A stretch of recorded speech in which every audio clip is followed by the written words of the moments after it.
Graça e paz, meus amados irmãos. Muitas coisas na vida, se não todas, para nós conquistarmos, nós devemos empreender diligente esforço. Um jovem que quer passar no vestibular precisa gastar um bom tempo estudando, se dedicando aos seus estudos. Pai de família que deseja comprar uma casa própria, um apartamento, precisa se esforçar trabalhando bastante. Enfim, em muitos aspectos na vida, para nós alcançarmos os nossos objetivos, nós temos que empreender demasiado e diligente esforço para alcançarmos essas metas e esses objetivos. O apóstolo Paulo vai nos dizer em Efésios 4:3 a seguinte palavra: esforçando-vos diligentemente por preservar a unidade do espírito no vínculo da paz. Ou seja, Paulo está dizendo que para preservarmos a unidade, para contribuirmos com a unidade da igreja, com a comunhão da igreja, é necessário que em cada um de nós, como pedras desse edifício, também venhamos empreender um certo esforço diligente. Paulo, quando escreve essa epístola aos Efésios, o objetivo dele é tratar exatamente a respeito da natureza da igreja, da doutrina da igreja. O que estava acontecendo aqui é que haviam dois grupos na igreja de Éfeso, um grupo feito de cristãos que vieram essencialmente da religião judaica e outros que vieram, que eram gentios, que vieram de outras religiões, enfim, de outras cosmovisões. E a Bíblia diz nesse livro, que nessa carta, que havia uma certa discrepância entre essas duas classes de pessoas. Os judeus queriam que os gentios se circuncidassem para então eles fazerem parte da família da fé.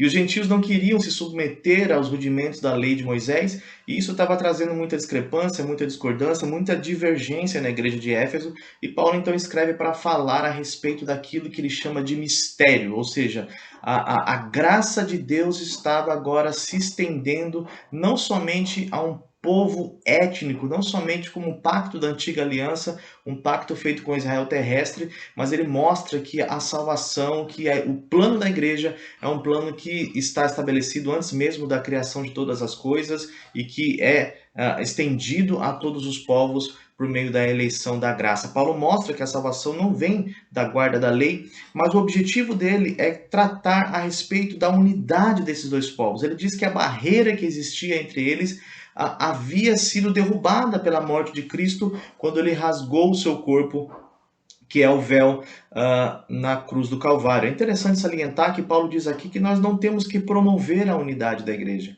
Ele diz aqui que nós temos que preservar a unidade da igreja. Ou seja, na mente do apóstolo Paulo, o que Cristo fez na cruz já era suficiente para unir a igreja.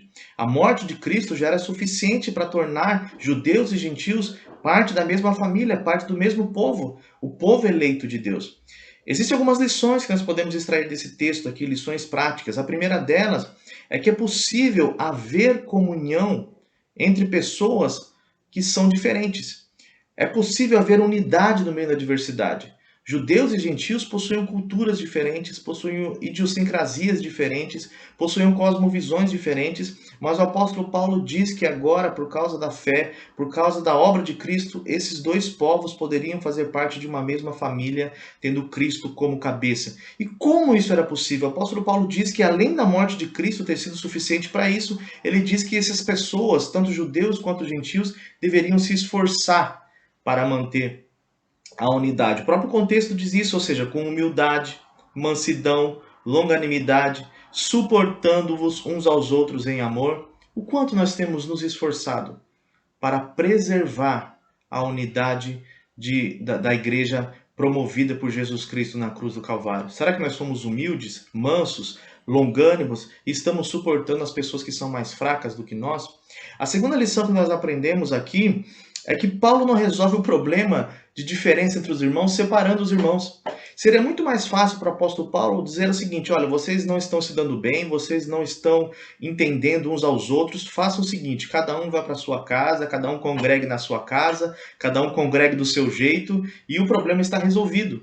Paulo não diz isso. Como ele resolve o problema de diferença da igreja? Não somente na cidade de Efésios, na igreja de Éfeso, mas isso acontece na igreja de Corinto, isso acontece na igreja aos Filipenses. Paulo sempre resolve o problema de discrepância dos irmãos, de diferença dos irmãos com teologia. Por exemplo, ele fala a respeito da encarnação de Cristo para tratar a arrogância de alguns irmãos que estavam presentes na igreja de Filipos.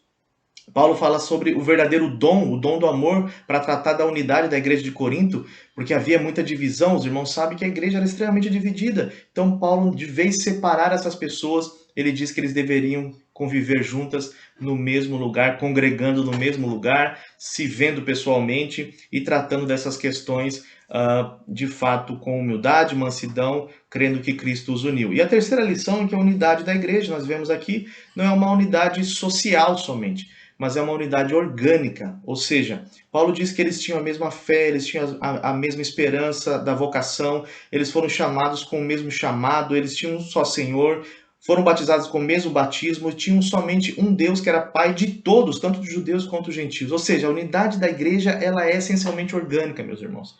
Não é uma unidade social. Nós não somos um porque nós torcemos para o mesmo time, porque temos a mesma visão política, porque gostamos da mesma cor, porque ouvimos o mesmo tipo de música, porque temos a mesma personalidade. Não é isso que une a igreja. Isso, o mundo também pode fazer. Esse tipo de unidade o mundo também pode promover nas suas organizações sociais. Mas o que une a igreja essencialmente é a morte de Cristo na cruz do Calvário e o fato de nós estarmos ligados pelo mesmo Espírito, pelo mesmo batismo, pela mesma fé. Ou seja, nós podemos preservar a unidade da igreja, entendendo que é possível ter unidade na diversidade, que nós devemos resolver os nossos problemas e diferenças não nos separando, mas suportando-nos uns aos outros, e que a unidade verdadeira da igreja é uma unidade espiritual, uma unidade orgânica, promovida pelo Espírito e não somente em aspectos sociais. Nos esforcemos para isso. Que Deus nos abençoe.